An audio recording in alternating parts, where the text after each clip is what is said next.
இது பேர் வந்து சொரா மீன்.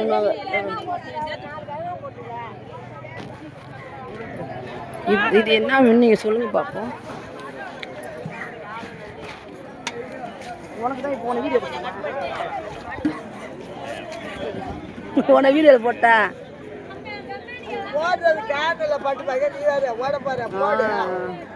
பாருங்க இந்த அம்மாவை பாருங்க. இந்த அம்மா வந்து ஏலம் விடுறவங்க, நல்லா லாஞ்சுக்காரங்க, சூப்பராக ஏலம் விடுவாங்க. விலையெல்லாம் இந்த வெள்ளம் பார்த்துங்க என்ன விலைன்னு. இதெல்லாம் ஒரு 10,000 ரூபா ஓடும் இந்த மீன். இது என்ன மீன்? சொரா மீன் பாருங்க. பால் சொரா நல்லா இருக்கா பாருங்க. வெறும் கம்மி தானா, வெறும் 800 கிலோ 800 ரூபாயா. இப்போ பார்த்துங்க நீங்கள். என்ன நாங்கள் வந்து இது என்ன விலையா, என்ன விலைன்னு கேட்குறீங்க பாருங்க. எல்லா புகழும் இறைவனுக்கு.